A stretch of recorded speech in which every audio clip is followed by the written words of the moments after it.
The kettle let out a low whistle as steam curled lazily into the early morning air. Jack Whitmore reached for his favorite ceramic mug, a faded thing with a chipped rim, and the words "World's Best Grandpa" barely visible after years of dishwashing.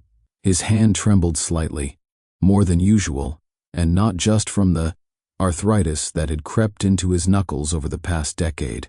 Something deeper trembled inside him. The moment his fingers closed around the handle, a sudden throb jolted through the side of his neck, sharp, pulsing, almost electric. He gasped, dropping the mug. It shattered across the linoleum floor, hot tea splashing over his slippers and soaking his socks. Jack staggered back, clutching the side of his neck, breath catching. The pain was familiar. It had been growing for months now, but this was new. A shiver ran down his spine as he turned toward the window above the sink. In the reflection, lit faintly by the kitchen light, he could see the bulge just above. His collarbone, a swelling that had once been the size of a coin, now closer to a plum. But what turned his stomach wasn't the size. It was the movement. The bump pulsed, not with the rhythm of his heartbeat, but something irregular, foreign. He froze, held his breath, and then it shifted, just a fraction of an inch, but enough to make him drop to one knee. Outside, the familiar sound of Ruby Clark's cane tapping against her front porch steps signaled her morning routine. She was always up early, always nosy, but always kind. Jack didn't even have time to call out before his legs gave way. His body hit the floor hard, rattling the cabinet behind him. He clawed at the counter, as if it could anchor him to this world, his vision swimming. Through the haze, he heard her scream, "Jack! Jack, are you all right?" Then the pounding of footsteps across his porch. The door, never locked, swung open violently. "Dad?" Claire's voice cracked like a whip through the fog in his head. He blinked and saw her, her brown eyes wide with panic, her nursing instincts already kicking in as she dropped to the floor beside him. She was dressed in her grocery store uniform, her long dark hair pulled into a quick ponytail. "Dad, talk to me. What's wrong?" He tried to speak, but the words were slow, slurred. His hand drifted to the lump on his neck, still pulsing under his shirt like some alien heartbeat. Claire's eyes followed his movement. Her gaze sharpened as she gently tugged down the collar of his shirt. Oh my God! Her fingers hovered for a second before she touched the swelling. It moved beneath her hand, reacting to her touch, not recoiling but flexing. She pulled back in horror. "What the hell is that?" she whispered. Jack finally found his voice, weak and raspy. "It's been growing. For 50 years. Claire stared at him, stunned. "What are you talking about?" He didn't answer, not directly, just turned his head slightly, eyes glistening. "I didn't want to burden anyone." Before she could respond, the 911 operator's voice buzzed from Claire's phone, pressed to her shoulder. "Ma'am, can you describe what's moving under his skin?" Claire's hands shook. No, I can't.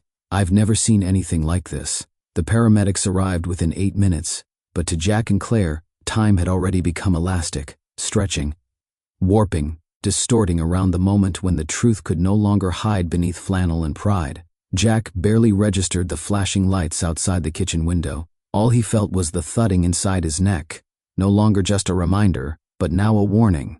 Claire stayed crouched beside him as the EMTs examined him, her eyes darting between their calm professionalism and her father's increasingly pale face. She'd seen that look before, impatience circling the drain, trying to hold on but afraid to say out loud what they knew was happening. It terrified her. "He said it's been there for 50 years, Claire told the older paramedic as he gently peeled back Jack's shirt. The man's brow furrowed. "You mean this mass?" "No," Claire said. "He said it's been there, growing." The two EMTs exchanged a glance. The older one pressed gently around the bump, and Jack jerked in pain. "Sir, you've got a serious mass here. Could be a tumor, an abscess, might be an infection. We're going to take you to Millfield General to get this looked at properly." Jack groaned. "No hospitals, just let me go home." Claire leaned in close. "Dad, please. You collapsed. You're in pain. We're not going to ignore this anymore." His lips trembled, eyes flicking toward the window. Outside, the morning had turned gray, as if the sky itself were holding its breath. Jack seemed to consider fighting her, maybe even yelling, but then his shoulders sagged. He nodded once, barely. When they lifted him onto the stretcher, the movement caused the lump to twitch again. Claire saw it, so did the younger paramedic, and for a split second, both froze. The skin around the bulge quivered like something inside had awakened. It wasn't just swelling, there was intent in its motion. On the way to the ambulance, Ruby Clark stood on her porch, one hand pressed over her heart. Her voice carried just far enough to be heard. "What's happening to you, Jack?" she whispered, more to herself than to anyone else. Claire followed the ambulance in her car, her knuckles white around the steering wheel. Her mind reeled, not just with fear, but with guilt. How had she not seen this? How had her own father, the man who taught her to fish, to ride a bike, to hold back tears when life punched you in the gut, hidden something this serious for so long? The memories came in flashes. Dad, bent over in the garden last spring, waving her off when she noticed him favoring his shoulder. Dad, declining dinner invitations more often. His collar always buttoned, even in July. He hadn't just been stubborn, he'd been hiding. And now, whatever he'd buried beneath his skin, beneath his silence, was finally rising to the surface. At the emergency room, the intake nurse barely glanced at the chart before calling over Dr. Emily Hartwell. Claire recognized her instantly. She was the quiet, focused physician who'd once done a school presentation in Noah and Eli's fourth-grade class, talking about the human heart with such gentle enthusiasm that the boys talked about her for days now. That same doctor approached with her stethoscope bouncing lightly against her chest, her expression calm but curious. "What brings us in today?" she asked, looking from Claire to Jack.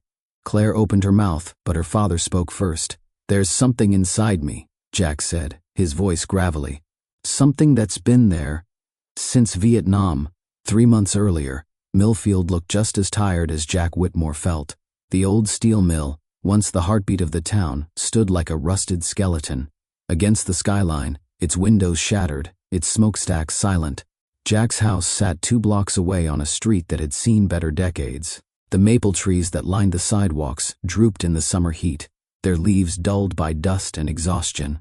Inside his modest 2-bedroom home, Jack shuffled toward the kitchen, his joints crackling in protest. The morning sun streamed through the window, catching the edges of old photographs on the wall.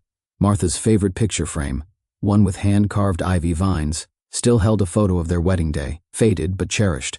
She'd been gone 3 years now, yet her presence lingered in the smallest corners of the house. The old armchair she loved, the spice rack she'd alphabetized, the gardening gloves still hanging by the back door. Jack turned on the faucet to rinse his coffee mug.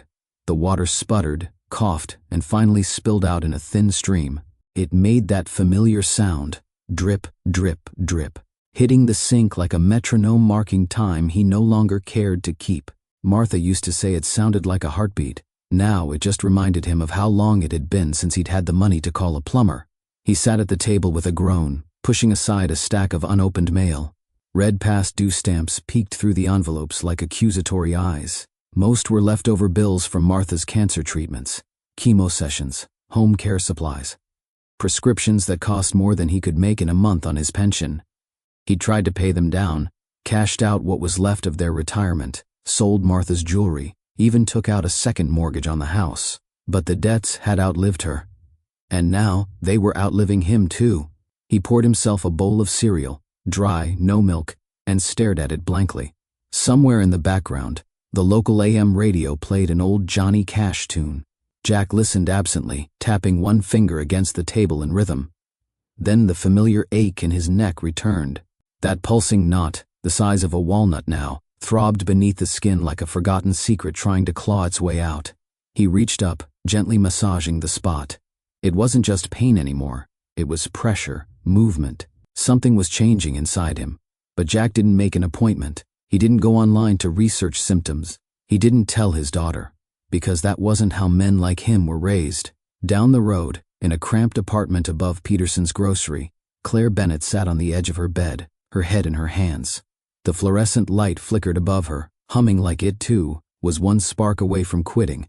She'd been up since 4:30 a.m. and had already packed lunchboxes, signed permission slips, and found her son Noah's missing shoe in the laundry hamper. Now she had 20 minutes to make it to her first job, scanning groceries for customers who barely looked her in the eye. Her nursing license had lapsed the year before, the same month her marriage to Mark collapsed under the weight of unpaid bills, twin boys with asthma, and long silences that turned into louder fights. The licensing board said she could reapply after paying her recertification fees and completing a refresher course. But that required money and time, and Claire didn't have much of either. Eli and Noah sat at the kitchen table, eating toaster waffles and arguing over which dinosaur could beat a dragon in a fight. Claire tried to smile, but her energy was a brittle thing, easily cracked. "You guys ready for school?" she asked, forcing cheer into her voice. "Yeah," Noah replied. "But Eli stole my Pikachu card again." "I didn't steal it," Eli said indignantly. "I was protecting it." Claire raised an eyebrow. "From what?" Eli thought a second. "From dragons." That made her laugh. A real one. Short but real. She gathered their backpacks and ushered them out the door, handing them off to Mrs. Ruby Clark, who watched the boys after school in exchange for Claire picking up her prescriptions and groceries.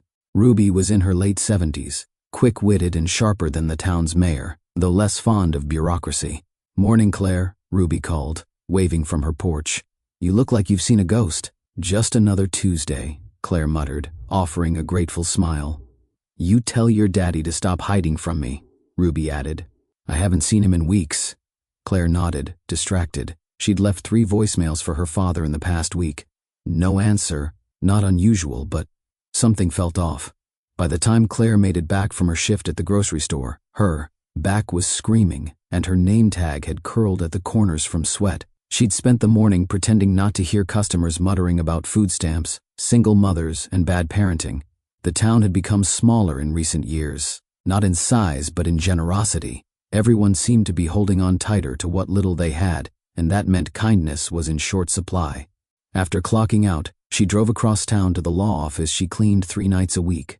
It was empty and quiet, blessedly so. She mopped the same scuffed floors she'd once walked across wearing heels and scrubs, back when she still believed her nursing career would take her places her parents never dreamed of. Now, her dream was keeping the lights on and buying cereal that didn't come in a generic box. As she scrubbed a stubborn coffee stain from the break room tile, her phone buzzed in her pocket. It was a voicemail from her dad's landline. Claire's heart skipped. She stepped out back and pressed play. It was short, just Jack's voice, gravelly and strained. "Hey Claire, just checking in. Boys doing okay? You don't need to call back.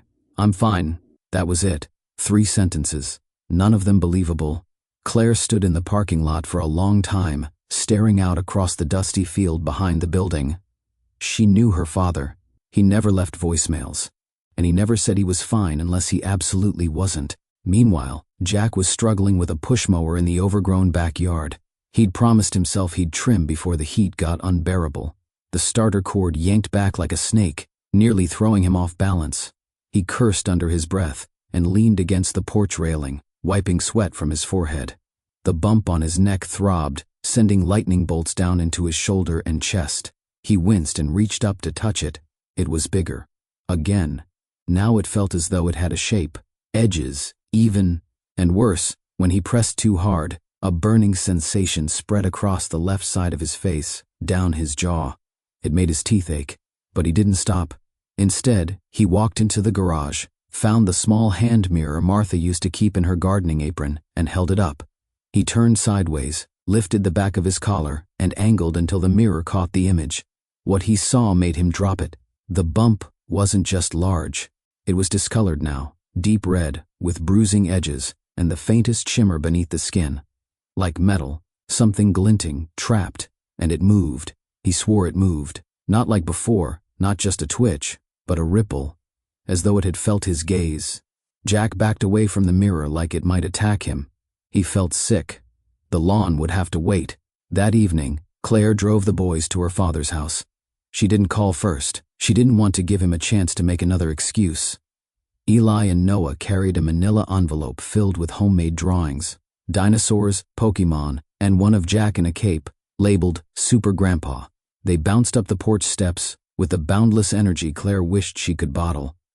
Jack opened the door slowly, surprised. His shirt sleeves were rolled down, his collar high. "Hey there, Super Grandpa," Eli said, launching into a hug. Jack knelt to meet them, flinching as pain stabbed down his side. He tried to smile, but Claire caught it. The wince, the hesitation, the hand that drifted automatically to his neck. She narrowed her eyes. "Dad, are you okay?" "Just a sore muscle," Jack muttered. "Pulled something mowing." "In 90 degrees? He ignored her, waving the boys inside. "Come on in, guys. Got cartoons waiting." Claire hung back, arms crossed. She waited until the boys were glued to the TV before cornering her father in the kitchen. "Let me see it." Jack stiffened. "What?" "The thing on your neck. I know it's there, Dad. You're not fooling anyone anymore." His jaw clenched. "Mind your own business, Claire. I would if it weren't trying to eat you alive." He turned, anger flashing in his eyes, but it died as quickly as it came. He sat heavily in the kitchen chair. "I'm not going to the doctor." "Why the hell not?" "Because I can't afford to be sick." Claire stared at him, stunned. "Dad, I've got 50,000 in debt I've been trying to hide from you," he said quietly. "I eat 1 meal a day. I skip pills. I stretch my heating oil to make it through the winter. I didn't say anything because you've got enough on your plate. You think I don't see how thin you've gotten? How tired you look?"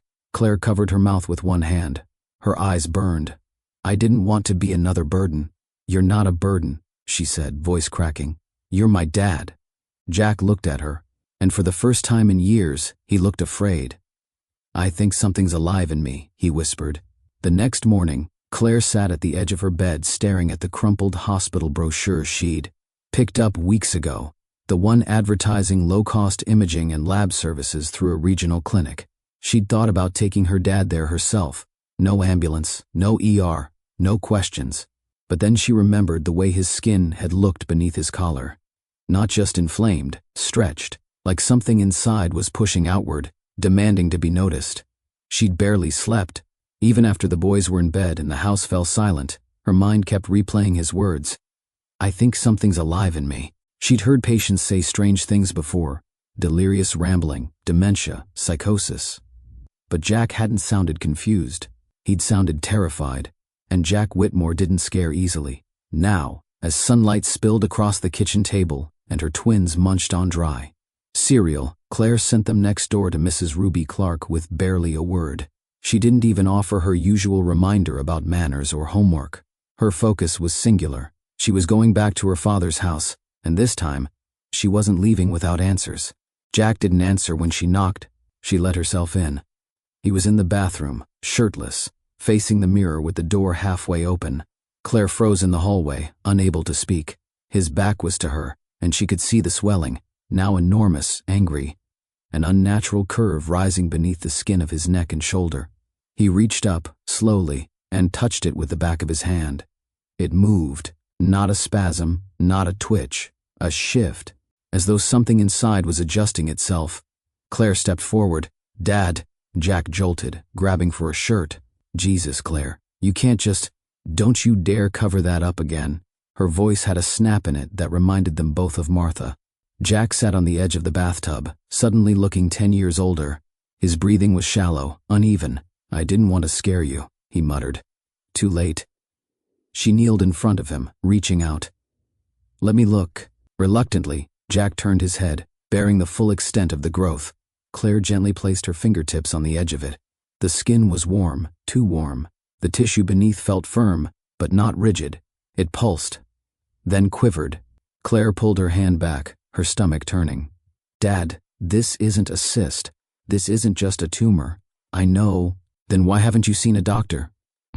He looked up at her, eyes rimmed red. "Because I can't afford to, and because if they tell me it's cancer and I can't pay for treatment, what does it matter?" Claire stood, pacing. "I could have helped. You should have told me. I would have found a way." "With what?" Jack asked, voice rising. "You're barely hanging on yourself. You think I don't know you're behind on your mortgage? That you're cleaning offices just to afford school supplies? What kind of father lets his daughter go bankrupt trying to save him?" Claire stopped. Her throat tightened. She didn't have an answer. A long silence settled between them. Jack finally broke it. It started as a knot. "Just a little pain." Then it grew. "I thought it was scar tissue, old injury stuff. But the last few months, something changed. Sometimes I feel it moving at night. Like it knows I'm trying to ignore it." Claire blinked. Are you telling me you think it's alive? I'm telling you I don't know what it is, and that scares me more than anything. Claire grabbed her phone. We're going to the hospital. Jack looked like he might protest again, but then he caught sight of himself in the mirror. Something in his face crumpled. He nodded. I'll get dressed. They drove in silence, the kind filled with too many unsaid things. Claire kept one eye on the road, the other on her father's reflection in the side mirror. His face was pale, his breathing shallow, and he hadn't stopped rubbing his neck. When they arrived at Millfield General, the intake nurse took one look at Jack and called for a doctor immediately. The ER was buzzing with its usual chaos: flu patients, a kid with a sprained wrist, an elderly woman coughing into her handbag. But when Dr. Emily Hartwell stepped through the sliding doors, everything else blurred for Claire. Emily was wearing the same white coat she always did, her hair pulled back in a clean, efficient bun. She spotted Claire instantly. "Claire Bennett?" she asked. "You're Jack's daughter?" Claire nodded. "Yes, please, you have to see this." Jack was already seated on the exam table, shirt off, a hospital gown draped over his lap. When Dr. Hartwell pulled back the collar, her expression shifted from clinical curiosity to professional concern. She palpated the swelling, frowning. "It's warm, slightly mobile, and it moved?" "Yes," Claire said. "Not a twitch, not a spasm. It shifted, like something alive." Emily's fingers hesitated for just a moment. "I'm going to order an ultrasound, then a CT scan. We need to see what we're dealing with." She turned to Jack. "Any prior trauma to this area?" Jack looked her in the eye. "Vietnam, Da Nang, 1968. Took shrapnel to the left side of my neck. Army surgeons said they got it all." Emily froze. Her father had served in Vietnam, had told stories of shrapnel that couldn't be removed, scars that never healed, faces of men who disappeared after the war, carrying pieces of it inside them. This wasn't going to be ordinary. The ultrasound tech wheeled the machine into the ER room with the kind of hurried calm that only came from experience. Claire stood off to the side while Jack lay back on the table, shirtless, the gown draped loosely over his lower half. Dr. Hartwell adjusted the monitors and dimmed the lights slightly. "I'll guide the probe," she said to the technician, her voice steady but clipped. "Let's take it slow." Claire watched as the gel was smeared over her father's skin. Jack winced slightly, but said nothing. His eyes stayed fixed on the ceiling tiles. The monitor flickered, filling with shadows and waves of gray. "There," Emily said, pointing. "Do you see that the tech leaned in?" "Yeah, that's not a cyst." Claire took a step closer. The image looked like a dense mass, solid, irregular edges, surrounded by fluid. But there was something else. A faint shimmer on the screen, almost a glint. "Metallic echo," the tech murmured. "That's something foreign." Emily adjusted the angle again. The screen shifted. The outline of the mass became clearer, more horrifying. It wasn't round like a tumor. It was jagged, angular, and embedded deep in the soft tissue near his carotid artery. "Is that shrapnel?" Claire asked, her voice almost breaking. Emily nodded slowly. "It might be, or at least part of it." The image pulsed slightly, as if in rhythm with Jack's heartbeat. But then, out of sync, there was movement, a delayed ripple. "What was that?" Claire asked, her voice sharpening. The tech looked confused. There was a secondary motion. "See it?" He rewound the playback. The room fell silent as they watched the anomaly again. The mass inside Jack had moved, but not from his heartbeat. It moved independently, a slow, writhing twist. "That's impossible," the tech whispered. Emily swallowed hard. "We need imaging. Full CT with contrast. Chest and neck. Stat." She turned to Claire. "We have to figure out exactly what's happening, and we have to do it quickly." Claire nodded, her mind racing. Something inside her father was shifting, growing, alive in a way no one understood. They wheeled Jack toward radiology, while Claire walked beside the gurney, gripping the side rail. "You doing okay?" she asked him softly. Jack gave a weak smile. "Just another Tuesday, kiddo." She snorted. "If this is your idea of casual retirement, we need to work on your hobbies." The radiology suite was cold, lit by humming fluorescents and pale blue monitors. Jack was positioned onto the scanner bed, as nurses prepped the IV for the contrast dye. Claire waited in the hallway, arms folded tight across her chest. Emily joined her, standing quietly for a moment before speaking. You said he's had this lump for how long? Claire shook her head. He said it started small, months ago, but he's always had some pain. Since the war, he never talked about it. Emily nodded. That generation doesn't.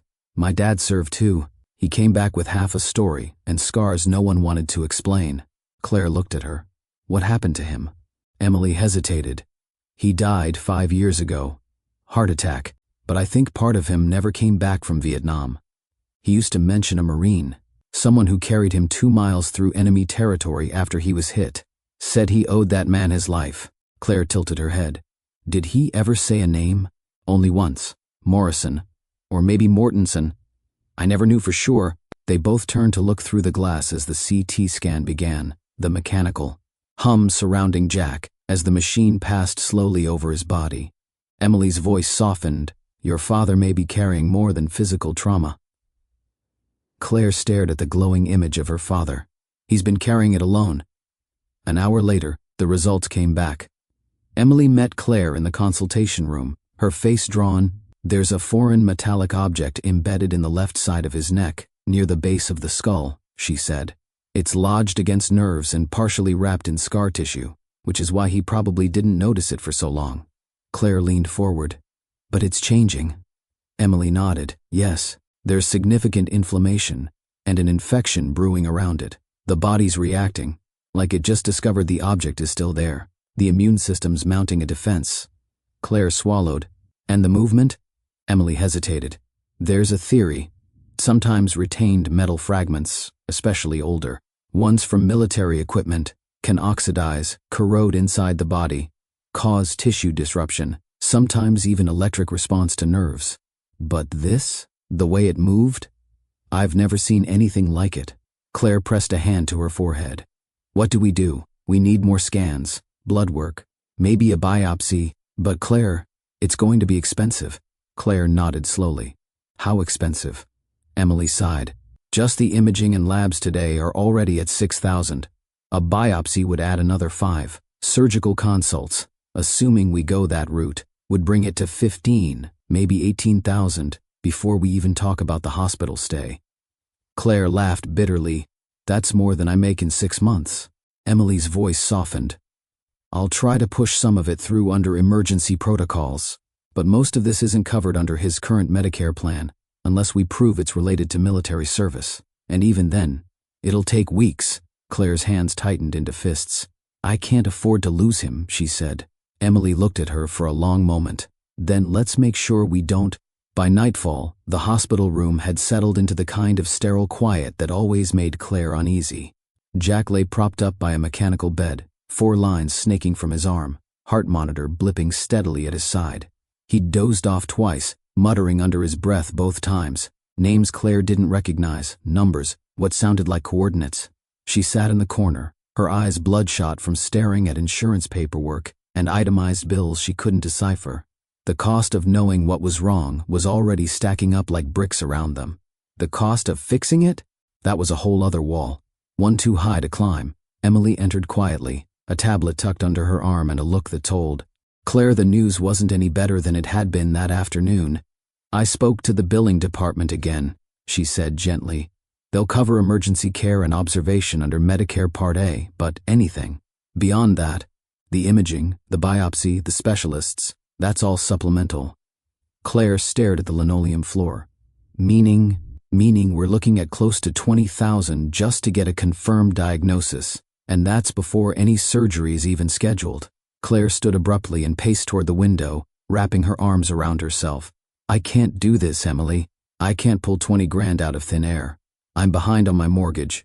My car is 3 oil changes past due. I had to buy my kids' school shoes at a second-hand shop. Emily sat down in the chair next to Jack's bed, her tone soft. You're not alone. Claire turned, her voice sharp. No? Then why does it feel like I'm the only one holding this family up with splinters for bones? Emily didn't answer. She just looked at Jack, pale, weathered Jack, with a kind of sorrow that ran deeper than pity. A recognition, a connection. There may be another way, she said finally. Claire blinked. What? I want to look into his military records. Claire frowned. Why? You think this is all from the war? I think it's possible, Emily said. And if it is, if that metal fragment is leftover shrapnel from Vietnam, he might be eligible for full VA coverage, retroactively, including surgery, rehab, even monthly benefits. Claire's hopes spiked, and then sank just as quickly.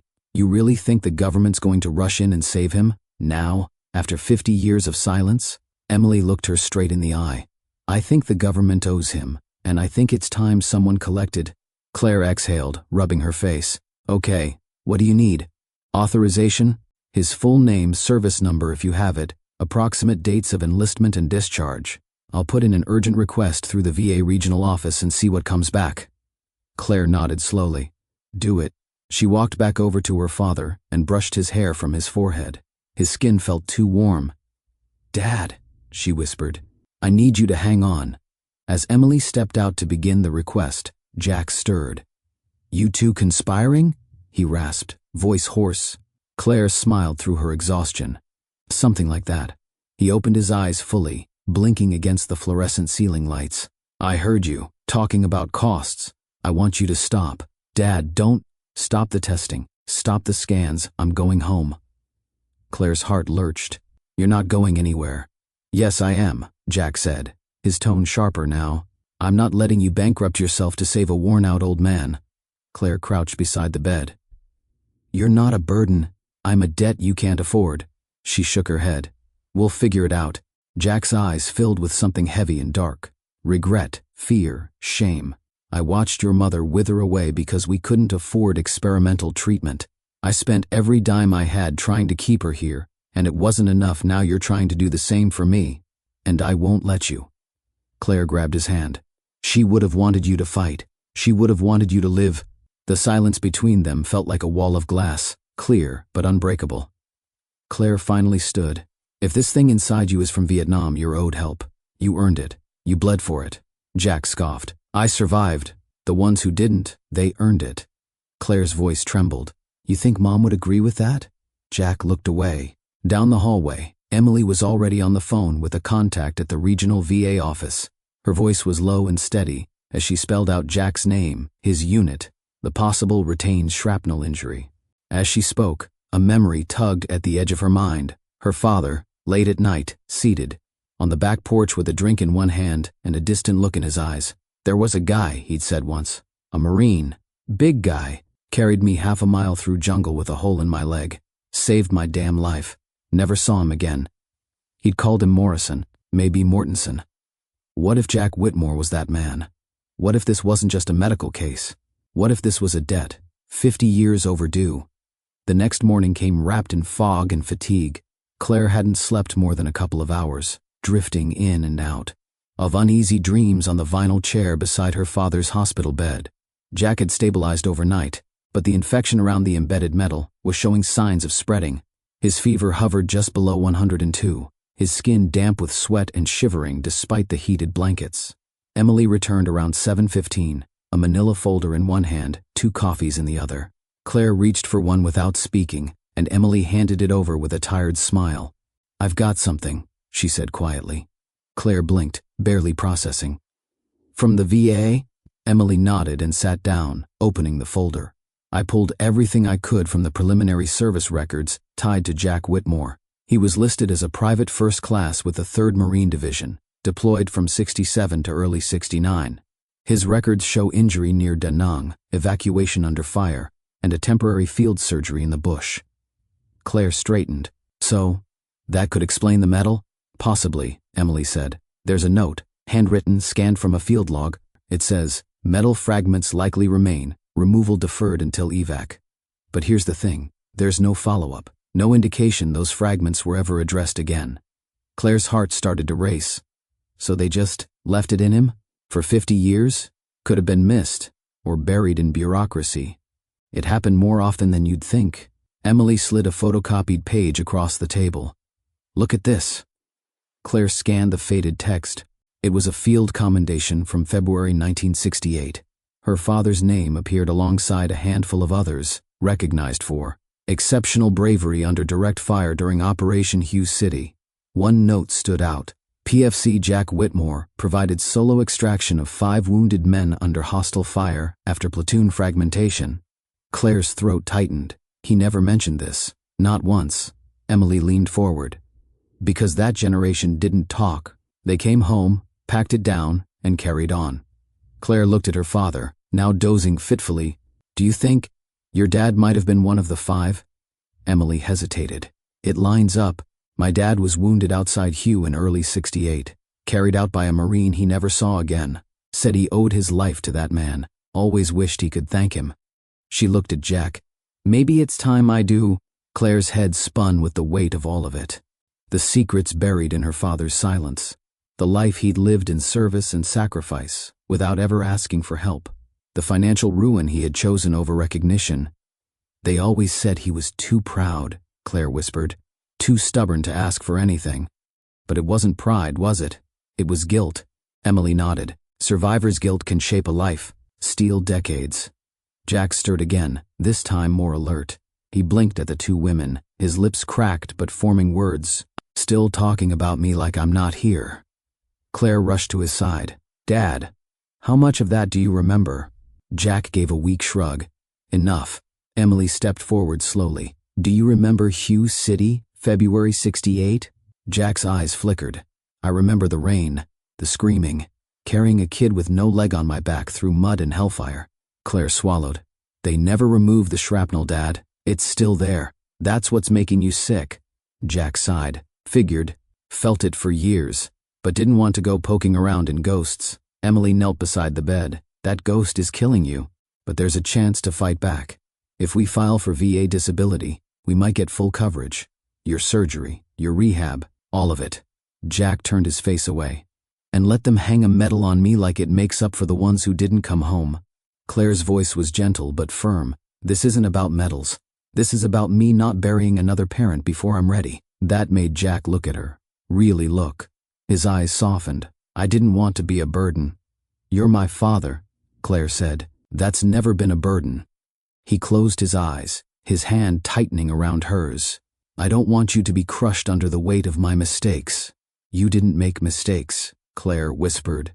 You just never let anyone help carry them. Jack was silent for a long time. Then, barely audible, okay. Claire blinked. Okay, what? Do what you have to do. File your forms. Call your people. Let's see what 50 years of silence is worth. Emily's eyes met Claire's. It wasn't a victory, not yet, but it was something more than surrender. It was permission. That afternoon, Claire and Emily filed the paperwork with the VA's Emergency Processing Department. Emily called in every favor she had from her time in Minneapolis and pulled together a file thick with proof, field records, scan, images, service documentation, even testimonies from surviving Marines who remembered Jack's name from Operation Hugh City. As the sun dipped below the horizon, the case was officially entered into the system with urgent medical needs status. Back in the hospital room, Jack rested quietly, the beeping of monitors steady now. Claire sat beside him, holding his hand, watching the light shift across his face. You did more than carry men off the battlefield, she whispered. You carried all of us. For a long time. Jack didn't respond, but his hand squeezed hers, once, firmly, as if to say, not anymore. Now you carry me. The following morning arrived wrapped in bureaucratic fog. The moment the VA regional office opened at 8 a.m., Claire was already on hold. She sat in the hospital's family waiting room, her laptop open, a notebook full of documentation at her side. Her fingers tapped restlessly against the arm of the chair as a recorded voice repeated, Your call is very important to us. Please remain on the line. Emily paced a few feet away, her own phone pressed to her ear as she made a second attempt to reach a contact she had at the Minneapolis VA. The goal was simple, push Jack's case through before the infection in his body turned systemic and irreversible. But simple didn't mean easy. Still on hold? Emily asked. Claire nodded, exhausted. 47 minutes. Emily sighed and sat down across from her. I just got off with the VA specialist in Minneapolis. They reviewed Jack's case overnight, said it's compelling, but flagged for historical conflict resolution. Claire frowned. What does that even mean? It means they have to verify the link between his current condition and a service-related injury, which, of course, means scanning handwritten medical files from 1968 and hoping. Someone didn't misfile them in a crate labeled unresolved trauma, alphabetical. Claire groaned. He's deteriorating by the hour. We don't have time for a paper trail scavenger hunt. Emily looked toward the ICU hallway. Then we make time. Just then, Claire's line clicked. A tired, dispassionate voice finally answered. Veterans Affairs, this is James. Claire sat up straighter. Hi, yes, thank you. I'm calling on behalf of my father, Jack Whitmore. We submitted an emergency disability claim yesterday under the retained shrapnel provision. I'm trying to check the status. Okay, ma'am. I'll need your case number. Claire rattled it off from memory. James mumbled a few keystrokes, the silence on his end stretching long enough to fray her nerves. All right, he said finally. I see the file. Looks like it's been flagged for expedited review, but we're still waiting on confirmation of his DD 214 and the medical linkage. Claire blinked. His what? His official discharge paperwork and the initial combat injury documentation. We need confirmation of the wound that supposedly caused the retained metal. Until then, we can't approve benefits. Claire's voice dropped an octave. He's got a piece of metal embedded in his neck. We have imaging. We have his unit records. We have witness statements. What more do you need? Blood samples from Vietnam. I understand your frustration, ma'am, James said flatly. But without the full verified documents, our hands are tied. It's policy. Emily took the phone from Claire's hand. This is Dr. Emily Hartwell. I'm a licensed physician and former trauma specialist with the Army Reserve. The man you're talking about saved my father's life in Hue. He carried him through enemy fire with a leg hanging on by threads. He still has shrapnel in his body. If you don't get this case moving, he will die from sepsis in a hospital bed, waiting for an approval code. James was quiet for a beat. Doctor, I get it. I do. I'll push this to my supervisor, but it still may take another 24 to 48 hours. Then make it 12, Emily said. We don't have 48. She ended the call and looked at Claire. I'm going to call Washington. Claire blinked. You think they'll listen? They'll listen to someone who used to wear the uniform. And if not, her jaw tightened. I'll make noise until they do. They spent the next 4 hours trapped in a carousel of agency transfers and contradictory instructions. One VA department directed them to another, which redirected them to a now-defunct fax number. A nurse came in twice to remind Claire that visiting hours were over. She ignored it. At 1 p.m., Emily finally connected with a senior coordinator at the Department of Veterans Affairs named Linda Hoffman. Older, crisp, no nonsense, but also human. You're saying this man saved your father's life? She asked. Yes, ma'am, Emily said. And now his life depends on this paperwork getting unjammed. Linda exhaled. I've worked at the VA for 26 years, seen a lot of tragedy come through these halls. I'll pull the case myself and escalate it. If what you're saying is true, we'll get it done. Emily's voice softened. Thank you. But just as Claire began to feel a sliver of hope wedge its way into the cracks, her phone buzzed. ICU nurse station. Urgent, she answered without a word. Ms. Whitmore, your father's temperature just spiked to 103.6. His blood pressure's dropping. We need your consent to prep him for emergency antibiotics and blood filtration. Claire didn't even hesitate. Do it. She ran toward the ICU, Emily at her heels, both of them arriving just as two nurses were adjusting Jack's IV and calling in the infectious disease specialist. His skin had gone pale gray. His breaths were shallow and fast, each one rattling with effort. Dad, Claire whispered, taking his hand. Jack's eyes fluttered open. His lips moved, but no sound came out. I'm here, she said, brushing hair from his forehead. They're doing everything they can. We're getting you help. But the look in Jack's eyes said he'd heard that promise before, from others in other times. It was the look of a soldier who knew the odds better than anyone else in the room. The fluorescent lights in the ICU glowed harsh and unrelenting, but Claire barely registered them. She pressed her forehead against the cool glass of the door, while nurses rushed in and out, their voices urgent hushed murmurs. Jack's monitor displayed tachycardia and spiking fevers. His body had become a crucible of infection, no longer contained by scar tissue or good intentions. Dr. Ana Ruiz, the infectious disease specialist, strode in, her expression taut with urgency and compassion. We need to surgically drain the infection immediately, she said, her voice calm but commanding. Otherwise, The sepsis will cascade, and he won't survive the night. Claire swallowed thickly. Will the VA cover emergency surgery? Dr. Ruiz glanced at the chart and grim bit of policy. If they expedite approval, yes, but that won't happen fast enough. We need to move now. Claire's face went blank for a heartbeat. She turned to Emily. Can you? Emily grabbed her hand, forcing steady urgency through emotion. I've done military emergency triage. We move, we act. They nodded to Dr. Ruiz, and as the nurse slid a clipboard toward Claire, she signed consent forms with trembling hands. There was no waiting. There was no debating the costs. Not right now. There was only the fight to keep her father alive. As they wheeled Jack away to the OR, Claire and Emily exchanged a look that spoke volumes. Fear, resolve, love. Inside the operating suite, the battle began. Jack lay under bright surgical lights. Dr. Ruiz and the surgical team worked with precision as they cut away infected tissue, tracing the source of the infection to the embedded metal fragment. Claire paced in the narrow hallway, her heart a battering wave within her chest. Every minute felt like an hour. Every heartbeat echoed what she'd always known. Some wounds never heal without help, and some heroes need saving too. When the doors finally opened, Dr. Ruiz's face was exhausted but relieved. We got it out, she said, voice small. There was corrosion around the fragment. The infection was deep, almost systemic. We got it all. He's stable for now, but he's not out of the woods. Claire's breath caught, relief and sobs mixing in a tight knot. She held Emily, who squeezed her shoulder, her own face wet with unspoken things. Back in the room, Jack lay pale but alive, mechanical breathing slowing, the monitors showing more regulated vitals. Claire sat beside him, brushing fabric over his hand. Dad, you're here. He squeezed back, his voice rough but determined. For you. The storm broke in the early hours of Sunday morning. Rain tapped the hospital windows like distant memories coming home.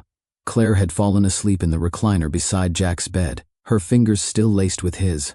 His breathing had settled into a rhythm, a mechanical but steady pattern that brought a fragile sense of peace.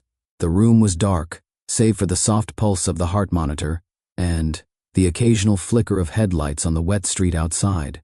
Emily entered quietly, holding 2 cups of coffee and a manila envelope. Claire stirred, blinking herself awake, as Emily set the coffee on the tray beside her. Claire reached for one and took a slow sip, then noticed the envelope. It was worn, the edges soft from years of handling. Claire picked it up, brow furrowed. What's this? She asked. Emily hesitated. It was delivered to the nurse's station late last night. It's from Martha. Claire sat up straighter. My mother? Emily nodded. It was postmarked 3 years ago, sent to a lawyer in town, the same one who helped handle her estate. Apparently, she left instructions that it was to be delivered only if your father became medically incapacitated. Claire stared at the envelope, her breath catching. She traced her fingers across the cursive handwriting that marked her name, Claire Ann Whitmore. She opened it slowly, reverently, as though opening something sacred. Inside was a single sheet of paper, yellowed at the edges, but written in her mother's delicate hand. My dearest Claire, if you're reading this, then your father is fighting a battle he never prepared for, a battle I feared would come someday, when his pride and love would collide in the cruelest way. Jack Whitmore is the strongest man I've ever known, and also the most stubborn. He has carried so much in silence, burdens from the war, from poverty, from losing too many brothers in arms, and not knowing how to come home whole. He believed protecting us meant shielding us from his pain. But I saw it, Claire. I saw the nights he couldn't sleep because of the nightmares.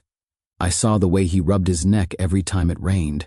I found the discharge papers tucked beneath the floorboard in the garage. And I found the VA denial letters, dozens of them. He never told me he had shrapnel still inside him until we were married 10 years. I started the paperwork before I died. I began the process of applying for his benefits again, because I knew he never would. He told me once that real men didn't take handouts, that the men who died over there deserved help more than he ever would, but he was wrong. Needing help isn't weakness, and surviving doesn't make you less deserving. It just means you have to live for the ones who didn't come back. Claire, I'm asking you now to fight for him, not because he'll ask, he won't, but because he deserves to be seen, to be acknowledged, to stop punishing himself for surviving. There is a folder hidden in the bottom of the cedar chest in the attic.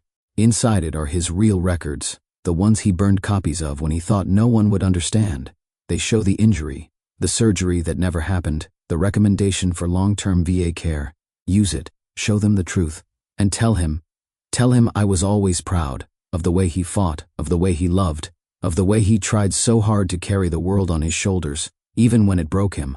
With all my heart, Mom. And Claire folded the letter with shaking hands, tears running freely down her cheeks. She looked up at Emily, who sat across from her with silent empathy, her own eyes glistening. She knew, Claire whispered. She always knew. Emily leaned forward. That letter could be the key. If those documents are where she says they are, we may be able to prove everything. Claire stood abruptly. Then we're going home.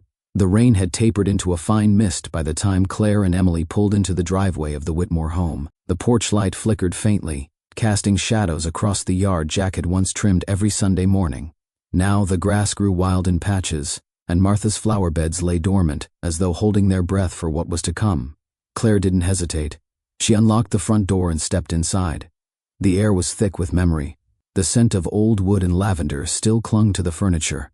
Emily followed quietly, allowing Claire space to move through the house. Like a daughter returning to a childhood dream fractured by time, they climbed the attic stairs in silence. Claire hadn't been up here in years. The last time she had, it was to help her mother pack up Christmas decorations just a few months before the diagnosis came. That day, Martha had laughed at how dusty everything was, her voice light and full of life. The memory ached like a bruise that would never fade. The cedar chest sat exactly where she remembered, under the old rocking chair, next to the trunk of faded photo albums. She knelt in front of it, fingers trembling as she lifted the lid. Inside were neatly folded linens, baby blankets, a tarnished photo frame, and then, at the very bottom, a faded manila folder. She pulled it out. "Here," Claire said, holding it up to Emily like a holy relic. They sat cross-legged on the wooden floor, unfolding the brittle contents beneath the attic's dim bulb. The papers were there. Jack's original military medical records, a 1969 radiograph showing metal fragments dangerously close to his cervical vertebrae, a signed surgical deferral letter recommending removal only when techniques became advanced enough to avoid nerve damage, a letter from a military surgeon stating, "Retained foreign body poses potential for long-term complication." It had been signed, stamped, and filed, then forgotten. There was more. A denied VA benefits appeal, citing lack of updated documentation, dated 1974, another in 1986, a third in 1993, all with the same bureaucratic shrug, insufficient evidence for service-connected disability. "This is it," Emily whispered. "This is everything." Claire nodded slowly. "He's carried this his whole life." They carefully refiled the documents and drove straight to the Millfield Satellite Office of Veterans Affairs. Though it was a Sunday, Emily called in a favor from a colleague she knew in Minneapolis, who agreed to meet them there. Bryce Hammond was a policy coordinator with 18 years of experience in VA systems.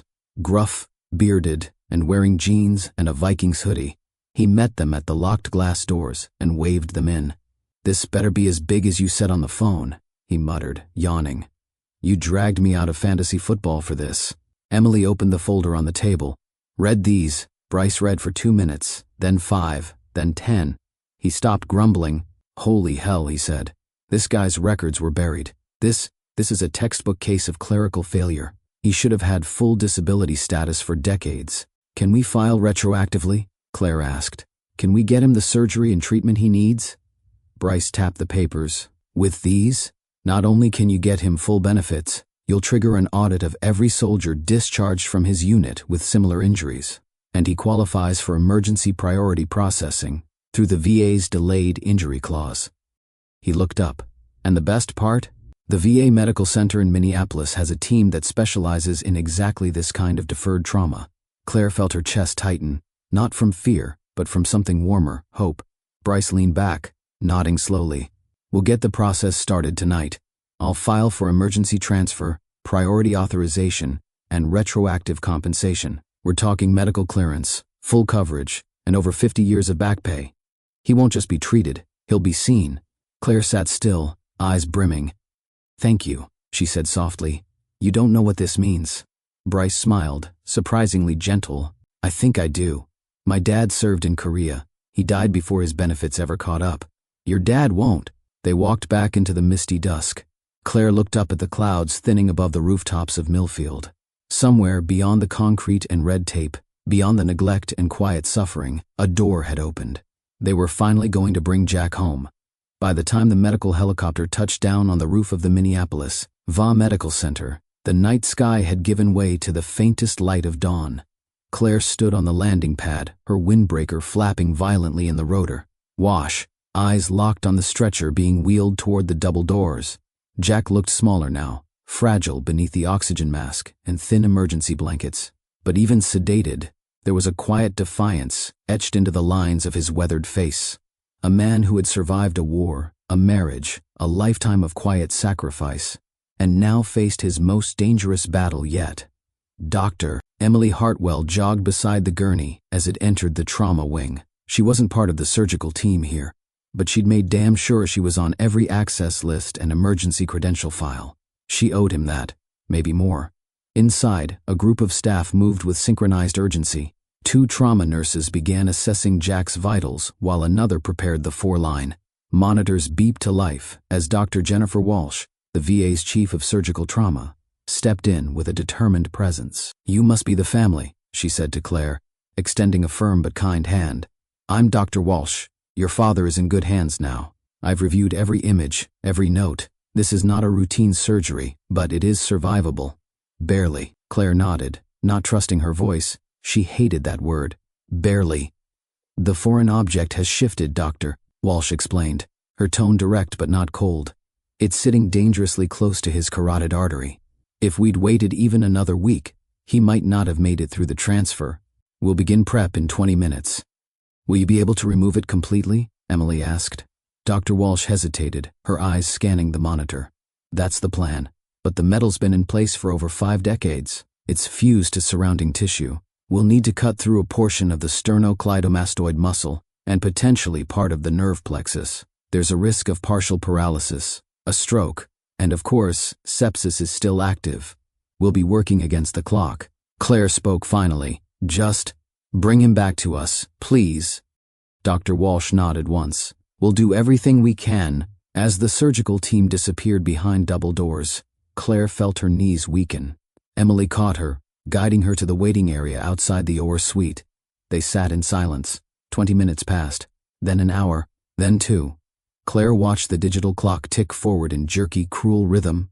Her mind played out 100 versions of what was happening beyond that thick glass, each one worse than the last. She thought of Jack teaching her to ride a bike in the church parking lot when she was 7, of him building the treehouse in the backyard with bloodied knuckles and borrowed nails, of the way he'd held Martha's hand every night during her chemo, whispering stories from their youth to make her forget the pain. A man who'd carried everyone, his wife, his daughter, his ghosts. She couldn't lose him now. Emily returned with coffee she didn't expect Claire to drink and sat beside her, saying nothing, simply keeping vigil. A nurse approached 2 hours later with an update. Jack had made it through the first phase. The shrapnel had been located and isolated from major vessels. Bleeding had been controlled.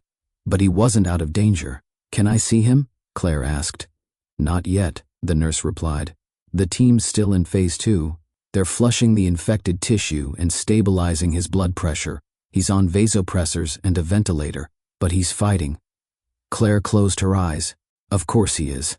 Back in Millfield, Ruby Clark had brought Eli and Noah to the chapel of the local Methodist church. The boys knelt with heads bowed, fingers clenched, whispering prayers that were a mixture of scripture and Pokemon references. Please help Grandpa Jack beat the monster in his neck, Noah murmured. And please let the doctors be like superheroes. Ruby watched them with a tight smile, her hands wrapped in rosary beads she hadn't touched in years. They all prayed in their own way now, for strength, for time, for a miracle that seemed just slightly out of reach. Back at the VA Medical Center, the waiting continued.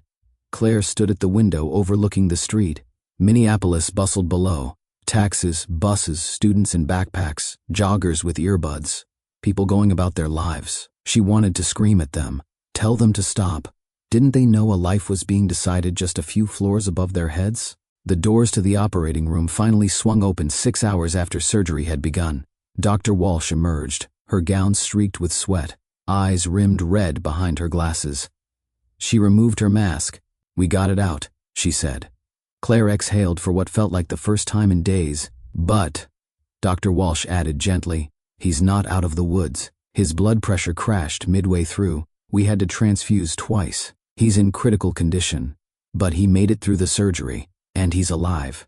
Claire cried without sound, covering her face as Emily pulled her into an embrace.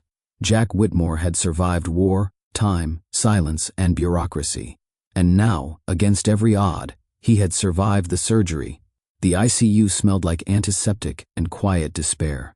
Machines hummed softly around Jack's bed, pumping medication, tracking vital signs, regulating his breaths through a ventilator tube.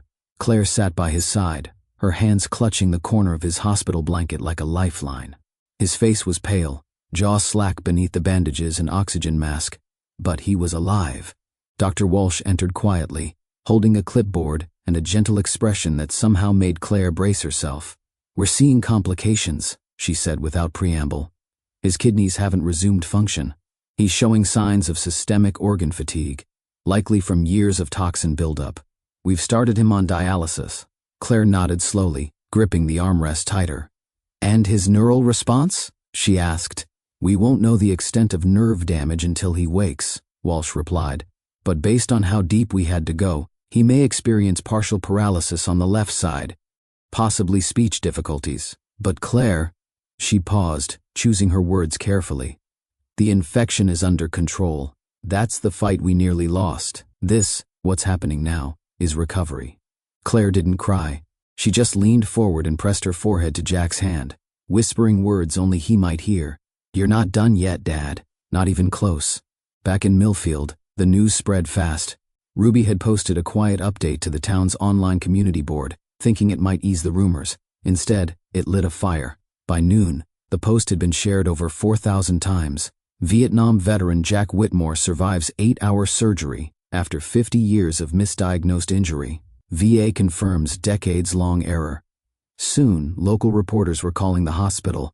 A segment aired that evening on the regional news, featuring old black and white photos of Jack in uniform, beside clips of Claire walking out of the VA medical center. Claire hadn't given permission for the footage, but she didn't care. The more people who knew what had happened, the more pressure the system would face to make it right, for Jack, and for every forgotten vet like him. Within 24 hours, the national veteran advocacy group Valor Without Borders picked up the story. And by Monday morning, Congressman Richard Langford had tweeted, "The story of Jack Whitmore is an unacceptable example of how our veterans are too often forgotten. I will personally be calling for a review of all similar cases. #Justice for Whitmore." Claire stared at the tweet from the hospital hallway, barely able to believe any of it was real. She should have felt triumph. Instead, all she felt was exhaustion. That afternoon, Jack crashed again. Nurses sprinted into the ICU as monitors shrieked.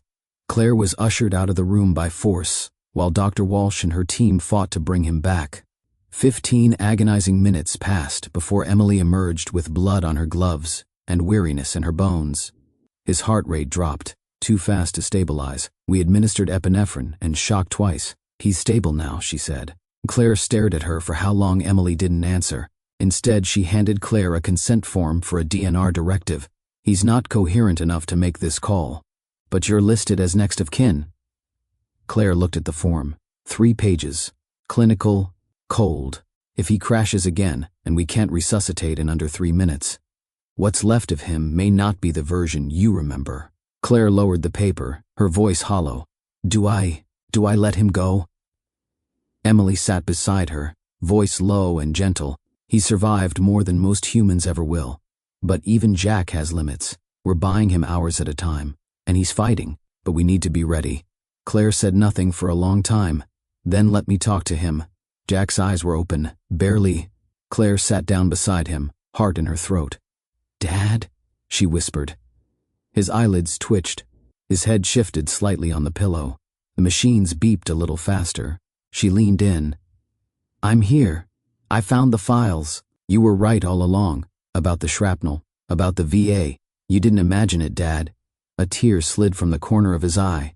Claire took his hand, trembling. "They're calling you a hero now. You're on the news. People are talking about fixing the system because of you." Jack's lips moved, but no sound came. Claire leaned in closer. Finally he rasped, "Martha would've laughed." Claire laughed through her tears. "She would have called you a stubborn old goat." Jack smiled weakly. Claire squeezed his hand. "But here's the thing, you made it. You don't have to fight alone anymore." He blinked. "Once. Can I stay?" Claire placed her forehead against his. "You're home, Dad. You can stay as long as you want." Later that evening, as Jack slept peacefully for the first time in days, Claire walked back into the ICU corridor and handed the DNR form back to Emily. "I'm not signing it." Emily nodded. "Okay, you think I'm making the wrong choice?" "I think," Emily said, placing a hand on Claire's shoulder, "your father just chose to live." The light filtering through the ICU curtains was softer now, like an apology for the harshness of the past few days. Claire hovered at her father's bedside, his breathing more regulated, less an artificial cadence and more his own returning strength. His face was still pale, but there was a return of color in his cheeks, like sunrise after a long night. It had been 2 days since surgery, 2 days of never leaving the hospital, of watching monitors flicker, waiting for the tides to turn. And finally, it felt like they were. Jack's eyes opened as Claire brushed back a loose strand of hair. He grasped her hand weakly. "Hey, Super Gran," he rasped, voice raspy but steady. She smiled back through tears. "We've been calling you Hero, Grandpa." He winced. Too much pressure. Claire laughed, the sound light and warm. "You've earned it." Nurses streamed in and out to check his vitals. Dr. Walsh appeared again, without her surgical mask, looking more relaxed. "Good morning, Jack," she said. "Vitals are holding. Blood work shows infection markers are steadily dropping. No signs of kidney failure now that dialysis has begun." Jack exhaled softly. "So, I'm winning?" "By a mile," Claire replied. Dr. Walsh smiled. "You took your lumps, literally and figuratively. But I'll keep calling your team miracle workers if it helps you recover." Jack chuckled, a weak but genuine sound. "Tell Martha I finally did something worth fixing." A few hours later, the hospital lobby buzzed with excitement. Reporters beeped in with cameras and microphones, capturing the aftermath of Jack's fight. But Claire was ready. She'd agreed to a brief interview to highlight the systemic failings. That allowed a veteran to suffer for decades without recourse, a chance to push for reform, not out of desperation, but with fiery hope, with her children sleeping under Ruby's care, and Emily by her side. Claire stepped into a waiting room turned impromptu press box. A local anchor greeted her, a camera operator trained on her and her 2 most valuable props, the medical records folder and a copy of Martha's letter. "Miss Bennett, can you share how this all began?" Claire inhaled deeply. "My father collapsed, but he was already broken. For 50 years he lived with a piece of shrapnel lodged in his neck, hidden behind pride, military bureaucracy, and insurance gaps." She held up Martha's letter. "My mother knew the truth. She filed this, hoping someone would find it if he got sick again. They did. We did." She paused, eyes steady. "This isn't just my family's story. It's hundreds of veterans' stories. Service-related injuries that never got treated, benefits denied, suffering ignored. That changes now." Reporters scribbled, cameras rolled, and a ripple began. Later that afternoon, Claire wheeled Jack outside to a small balcony overlooking the atrium. The hospital flowers were in bloom behind glass, and light danced on the polished floor below. He sat in a wheelchair, hat low on his head, breathing slowly. "You look good," she said. He raised an eyebrow. "Doesn't feel like it. You'll get there." Jack stared ahead at the sunlit world beyond the atrium. "I never asked for a big life," he said quietly. "I just wanted to matter." Claire sat beside him. "You matter more than anyone I know." He closed his eyes, letting that sink in, when a VA officer approached with envelopes and medals, items that seemed out of storybook symbol. Jack's grip on Claire's hand tightened. The invasion of memory swept through him, quiet and tender. "Now they recognize it," he whispered. "After all this time." "They always should have," Claire said. The next morning brought with it an unexpected visitor. A tall man in his late 50s, dressed in a dark VA-issued suit, stood quietly in the doorway of Jack's hospital room. His hands trembled slightly, not from weakness but from memory. "Sergeant Whitmore?" he said, voice steady but reverent. Jack blinked. That's a name I haven't heard in a while. I'm Major Alan Foster. You carried me out of a jungle in Da Nang in February of '68. You probably don't remember me. I couldn't move my legs. You dragged me 3 miles, under fire." Jack didn't speak at first, but his hand, the one not tethered to an IV, lifted slowly. "You made it." Foster nodded. "I did. Because of you." He reached into his coat and pulled out a small framed photo, grainy and sun-bleached. It showed 2 young men, dirty, bloodied, one hoisting the other over his shoulder. The angle was blurry, clearly taken in haste. "My unit's photographer snapped this. I've carried it with me for decades. Tried to find you, but there were no records. It said you were discharged. No forwarding info." Claire stood behind her father, holding back tears. Jack stared at the photo, his voice suddenly stronger. "I thought you'd died. I didn't dare ask. I couldn't." Foster stepped forward. "You saved 7 of us. You lost half your hearing, got wounded yourself, and then disappeared back into the Rust Belt like none of it happened. You never even accepted your silver star." "I didn't want it," Jack said, voice rough. "I wanted to forget." "Well," Foster said, "it's time to remember. You've earned that." He turned to Claire. "Your father's story is going to change policy. You have no idea how many veterans are still walking around with untreated injuries, denied coverage because of paperwork errors. His case is already being used in a congressional investigation." Claire's eyes widened. "That fast?" "It's not just about speed," Foster said. "It's about justice. Some debts can't be delayed any longer." That evening, back in the hospital garden courtyard, the family gathered again. Eli and Noah ran in circles chasing a paper airplane they'd folded from a hospital brochure. Claire and Jack sat side by side on a bench in the shade. Nearby, Dr. Hartwell and her daughter Emma arrived, each holding a box of cookies they'd baked as thanks to the nursing staff. Jack watched them for a moment, then turned to Claire. "You know what I realized? I was so busy trying to protect you all from my problems. I forgot you might want to help carry some of them." Claire reached for his hand. "I've spent the last 20 years carrying problems alone too. I think I get it now." He smiled faintly. "Martha always said we were too alike. She also said you were too proud for your own good. She was right. Again." They both laughed, and Jack tilted his head back, watching clouds drift lazily overhead. "I used to think a man's worth was in what he left behind. A house, a pension, maybe a few old medals in a drawer. But I was wrong." Claire looked at him. "The real legacy is in who remembers you, and why, and I think I finally gave you something worth remembering." She blinked back tears and whispered, "You gave us everything." By the time Jack was discharged 2 weeks later, the world had already begun to shift. Congressional hearings had been scheduled. A task force had been formed to investigate VA backlog cases related to the Vietnam War. Jack's story had gone viral after a national news segment aired video of him reuniting with Major Foster.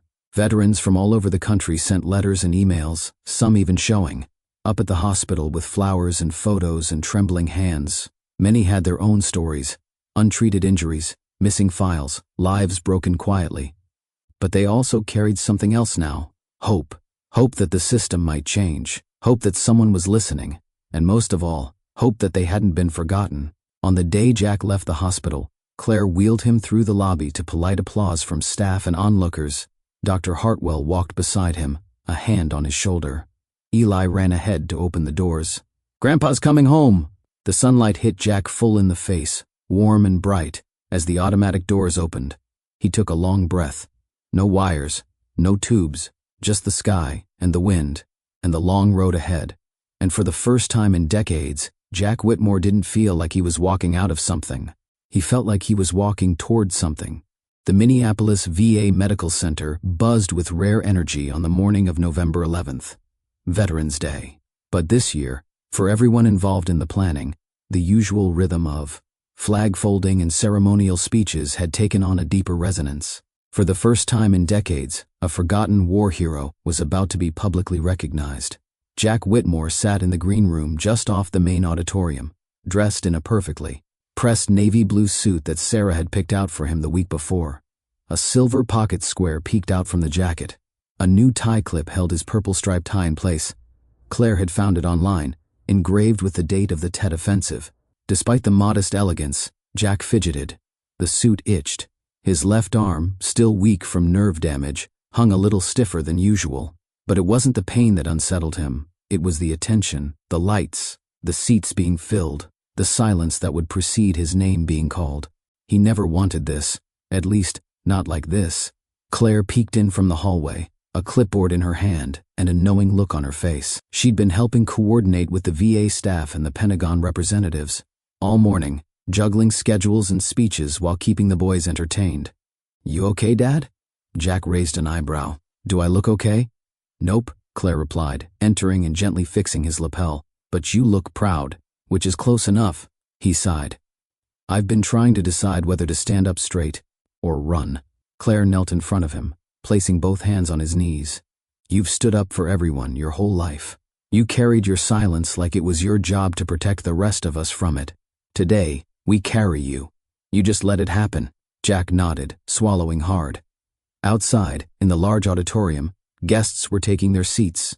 There were more people than expected, far more. Veterans from nearby towns, reporters, elected officials, families of the men Jack had saved, some of whom had flown in from out of state. Even Emma Hartwell had volunteered to sing the national anthem. A VA staff member entered the room, holding a clipboard. "Mr. Whitmore, we're ready for you." Claire offered him her arm. He took it. The auditorium went silent when the MC approached the microphone.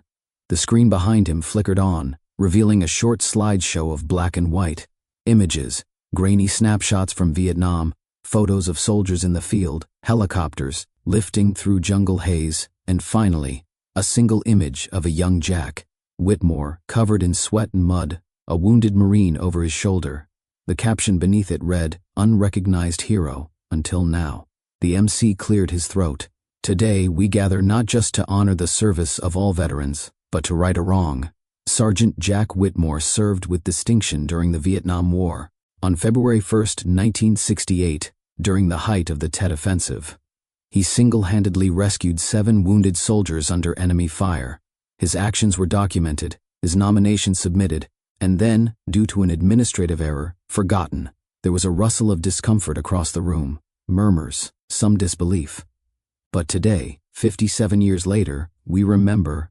Applause began to swell, slow, deliberate, the kind that comes with gravity rather than spectacle. Claire helped Jack onto the stage.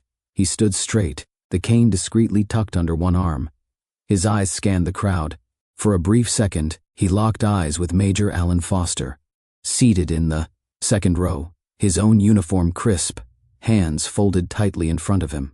Behind him sat other men, some gray-haired, some in wheelchairs, all watching Jack with quiet reverence. A uniformed officer stepped forward holding a velvet-lined box. Inside lay 2 medals, the Silver Star and the Purple Heart, glinting under the lights. The officer turned to the audience. "Sergeant Jack Whitmore, for extraordinary heroism, gallantry in action, and injuries sustained in combat, we present you with the Silver Star and Purple Heart." The applause thundered. Jack accepted the medals with trembling fingers. The sound filled his chest like something breaking and healing at once. But his expression was not of pride. It was of deep, solemn reflection. His voice, when he finally stepped toward the microphone, was rough, hesitant. "I was taught that real men don't ask for help," he began. "That we don't talk about pain. We patch it up, bury it down, and move forward. But silence isn't strength. It's just a quieter kind of dying." The room fell still. "For 50 years, I carried a piece of war inside me. I tried to forget. I tried to pretend it wasn't there. And it almost killed me. It almost cost my daughter her father, my grandsons their grandfather. But I'm still here, because they didn't let me go." His voice cracked. "This honor isn't for me alone. It's for the men who didn't come home. It's for the families still searching for closure. It's for every veteran who thinks they've been forgotten. You haven't been." The room rose in a standing ovation, not just polite applause, but cathartic, thunderous recognition. Jack turned to Claire, who was already crying. Then he stepped away from the mic, his medals hanging on his chest, and stood silently as the national anthem began to play behind him. The reception following the ceremony spilled into the center courtyard of the VA Medical Center, where rows of folding chairs had been set up beneath the bright autumn sky. Flags fluttered in a slow breeze. Children played tag between picnic tables. A military band played quietly in the background. low brass and gentle drums, respectful but celebratory. Jack Whitmore sat at a long table near the stage, the silver star and purple heart now pinned securely to his chest. He was exhausted, but not in the way that made him weary. This was the good kind of tired, the kind that came from finally breathing without guilt. Claire sat beside him, sipping punch from a paper cup. Across from them, Dr. Rebecca Hartwell chatted with Major Foster and a group of veterans, her daughter Emma on her lap. Eli and Noah were busy showing the medals to anyone who would listen, beaming as if they themselves had earned them. "You should have seen Grandpa," Noah said, puffing out his chest as he told the story to a retired Navy corpsman. "He carried guys out of a jungle while getting shot at." Eli nodded seriously, and he had metal in his neck for 50 years and didn't even tell anyone. The older man laughed softly and leaned forward. "That's what we used to call quiet giants. Most of the best ones never told their stories." Jack smiled faintly at that. Claire leaned toward him. "Did you ever imagine this?" Jack shook his head. "I figured I'd go out the same way I came in. Quiet, forgettable." "You were never forgettable," she said. "You just forgot yourself." He looked around at the gathered faces, some familiar, many not. People hugging, people crying, people laughing through tears. "This all feels like it belongs to someone else," he said quietly. "Some better version of me, a version that knew how to ask for help." "But it is you," Claire said, gripping his hand. "You're the version who carried people through hell. You're the version who survived. And you're the version who made it back and still gave us everything, even when you had nothing." Jack didn't answer. He just looked down at the medals and let his daughter's words sink deep. A few minutes later, an elderly woman in a long navy coat approached. Her hands were frail but confident. She introduced herself as the daughter of Corporal Anthony Varela, one of the 7 men Jack had saved. "My father talked about you until the day he died," she said. "Said he owed every birthday, every grandchild, every Sunday morning to a man named Whitmore. I wanted you to meet his family." Behind her stood 3 generations of the Varela family. Sons, daughters, grandchildren. One of them, a young woman barely 20, stepped forward and embraced Jack without saying a word. Tears rolled down his cheeks as he finally understood the scale of what he'd done, not just in war, but in silence. Each man he saved had multiplied in time, their families growing and living because of that one impossible night in 1968. His pain had created life, his sacrifice had built futures, and now, for the first time, it wasn't a burden. It was a legacy. By late afternoon, most guests had filtered out, leaving the courtyard.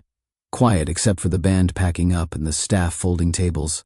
Jack remained on the bench near the stage, soaking in the stillness. Emma approached him alone. She held something in her hands, a drawing, folded neatly. "I made this for you," she said. "Mom said you were a hero, but I think you're more like a lighthouse." Jack raised an eyebrow. "A lighthouse?" Emma opened the drawing. It was a sketch of a tall, proud lighthouse standing alone on a rocky shore, waves crashing all around it, but the light steady, cutting through the storm. "You stood there even when no one saw you," she said, "but you still kept shining." Jack had no words. He just opened his arms and pulled her into a gentle hug, blinking furiously at the emotion welling in his eyes. Claire watched from a distance, arms crossed over her chest, heart full. That night, back at the house, Jack sat at the kitchen table, the same table where all of this had started, with Claire beside him and the boys tucked into bed upstairs. The medals lay on the table, next to Martha's faded wedding photo. He traced a finger over the silver star. "She would have loved this," he said. "She would have been the loudest one cheering," Claire smiled, "and probably would have made a pot roast for the entire guest list."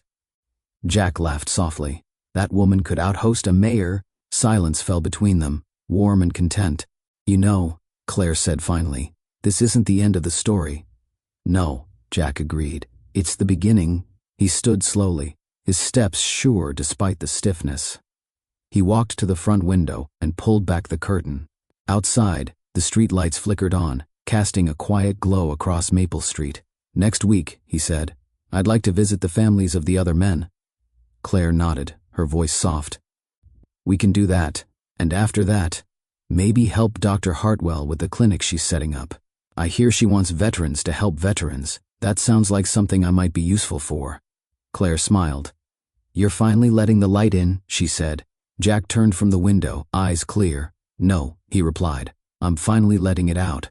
It had been 3 weeks since the ceremony, and yet the ripple effects still moved through Jack Whitmore's life like quiet aftershocks. Veterans Day had come and gone, but for Jack, it was less a day and more a doorway. A threshold between the man he had been, isolated, burdened, nearly broken, and the one he was becoming. The morning sun streamed through the living room window, landing on the side table, where Jack's medals sat inside a simple shadow box Claire had ordered online. It leaned against the wall beside Martha's photo now, her gentle smile frozen in time just above the gleam of silver and purple. Claire had placed a small note beneath it that read, "We're proud of you. Always." Jack stared at it as he sipped his coffee. The quiet was different now, less empty, more reflective. He no longer dreaded silence. It no longer reminded him of the men who hadn't made it back from Da Nang, or the guilt he carried like a second spine. Instead, silence had become a canvas, a space to paint something new. The sound of feet thudding on the stairs broke his thoughts. Noah burst into the kitchen wearing his backpack sideways, a lopsided grin on his face. "Mom, Grandpa, we're gonna be late." Eli followed behind, slightly more put together, but no less energized.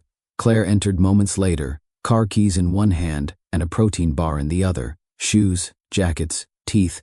Don't make me list it again," she said, already, slipping into mom mode as she herded the boys toward the front door. Jack chuckled and stood slowly, grabbing his own coat. "Need help with drop-off?" he asked. Claire paused, surprised. "Are you sure?" He nodded. "I figure if I can carry half a platoon out of a jungle, I can handle a Civic full of second graders." The boys erupted in laughter. "We're not second graders," Eli said. "We're 4th grade now." Jack gave a mock-serious salute. "Apologies, gentlemen." The car ride to school was short, but filled with stories about dinosaurs, a math test, and a girl named Willow, who apparently could do a handstand for 3 whole minutes. Jack listened, engaged, smiling. These moments, once fleeting and difficult, now felt like lifeblood. This was what he'd nearly missed.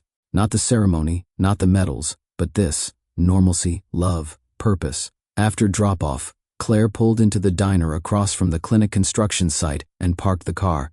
The new rural veterans clinic was still a skeletal frame of steel beams and plywood, but each day it grew more solid, like Jack himself. "They want to name a wing after you," Claire said, watching his reaction from the driver's seat. Jack scoffed. "They shouldn't." "You saved lives," she said softly. "You're still saving them." He was quiet for a moment. "Name it after the ones who didn't make it." Claire nodded, already knowing he'd say that. "Dr. Hartwell wants you to come by this week. She says they've started vetting peer mentors for incoming patients." Jack turned to look out the window at the half-built clinic. The sounds of construction filled the morning air. Nail guns, voices shouting, measurements, the hum of cranes lifting roof beams into place. For a moment, Jack imagined walking through its doors, not as a patient, but as a guide. "I think I'm ready," he said quietly. That evening, Jack sat on the porch with a notebook in his lap. A single reading lamp illuminated the page. Inside, Claire was putting the boys to bed, and from the open windows he could hear snippets of bedtime arguments over who got to pick the story. He smiled and lowered his pen to the paper. The first line he wrote surprised him. "Things I should have said a long time ago." He stared at the words for a while, then began writing. It wasn't a letter. It wasn't a memoir. It was something in between. A bridge, a confession, a beginning. He wrote about the jungle, the screaming, the smell of gunpowder and sweat, about the first time he realized he might not make it home, about the silence afterward, about Martha, how her presence saved him even when her body was failing, about Claire, who carried her family on her back when he couldn't, about Eli and Noah, who taught him how to laugh again. He didn't write everything. Not yet, but enough to start. By the time he put the notebook down, the porch light had attracted moths, and the air had turned crisp with late autumn chill. He went inside and past the shadow box on the wall. His eyes caught Martha's picture again, and this time he didn't feel pain. He felt peace, the kind that didn't come from medals or ceremonies, the kind that came from choosing to live. The first snow came early that year, not the heavy kind that shut down schools and bent tree branches to the ground, but a soft, silent dusting that covered rooftops and lawns like powdered sugar. Jack Whitmore stood at the edge of Martha's old garden, watching the snow settle on the bare soil she once tended with such love. He'd replanted it that fall, with Claire's help and the boys' eager hands. Tulip bulbs and hardy perennials slept beneath the surface now, waiting for spring, waiting for a second chance. Much like him, behind him, the house was filled with the sounds of life. Noah and Eli playing, cards in front of the fireplace, Claire humming softly in the kitchen. The warmth inside no longer felt like a fragile illusion. It felt earned. Jack turned toward the garage, where the battered file cabinet now held his newly updated military records, VA paperwork, and letters from families he'd never met. Families of the men he'd saved. Some had written to say thank you. Others had sent photos of grandchildren, weddings, graduations. Each envelope was a ripple from a moment he barely remembered. Moments of instinct, adrenaline, terror. Moments that had once haunted him, but now somehow brought peace. He opened the door and stepped inside. The garage, once filled with broken tools and unopened boxes, was now neatly arranged. One corner had been turned into a small workshop. On the wall above his workbench, he'd hung a simple wooden sign. "You came back. Now help others do the same." It was something Dr. Hartwell had said to him during their first meeting about the clinic's mentorship program. At the time, he'd shrugged it off, but now, those words meant everything. Jack sat down and flipped through a binder containing the first round of veteran profiles, men and women who'd signed up for the new Rural Outreach Initiative. Many were younger, some still reeling from Iraq and Afghanistan. Others were Vietnam-era vets who, like Jack, had been hiding their pain for decades. One name stood out. Henry Caldwell, 78 years old, infantry, Da Nang, 1968. Jack blinked. He remembered that name. He remembered the man's voice calling out in the dark, the blood, the way he dragged him back across the clearing under fire. He remembered thinking Caldwell hadn't made it, but here he was, alive. Jack called Dr. Hartwell immediately. 2 days later, Henry Caldwell stood in Jack's kitchen, holding a cup of coffee and staring in disbelief. "All these years," Henry said, his voice hoarse. "I thought you were just some ghost, some dream I made up while I was bleeding out." Jack shook his head. "No dream, just a dumb kid trying to make sure we all made it home." Henry smiled faintly. "Well, you did. For me, I owe you everything." Jack didn't know what to say, so he did what he'd never done before. He told the whole story, not just the jungle, but everything after. The silence, the pain, the pride that nearly killed him. And Henry listened, then told his own version of the same story. 2 men, 2 lifetimes, one wound finally healing. Spring arrived slowly, almost shyly. Martha's tulips bloomed first, lining the garden with soft pink and yellow. The boys built a birdhouse with Jack, and Claire hung it by the kitchen window. Jack began working at the clinic 3 days a week, mostly talking, sometimes just listening, sometimes just sitting beside someone who needed to know they weren't alone.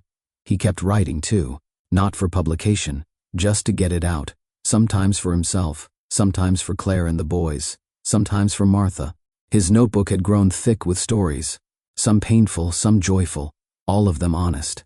And then one day, he wrote a final sentence on the last page. "I came home, and for the first time, I stayed."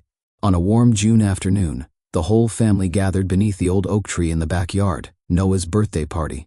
Friends, neighbors, even Dr. Hartwell and Emma joined. Henry Caldwell brought his grandkids, and together with Eli and Noah, they turned the garden into a battlefield of water balloons and laughter. At one point, Claire found Jack sitting quietly at the edge of the chaos, smiling as he watched the boys play. "You good?" she asked, settling beside him. Jack nodded. "I think I finally understand what it means to be home." Claire leaned into his shoulder. "You taught them that." He looked at her, surprised. "Taught them what?" "That strength doesn't mean being silent. It means showing up, being real, letting people love you, even when it hurts." He didn't reply, just took her hand in his, and together they watched the next generation laugh without the weight of ghosts. The sun began to set, casting golden light across the yard. Jack stood, brushed off his jeans, and turned to Claire. "Come on," he said. "Let's go tell the boys about the tulips, about their grandma, about where they came from." And so, beneath the blooming garden that had once symbolized loss, Jack shared the full story at last, not of war, but of love, healing, and coming home. Not every scar fades, but some become maps.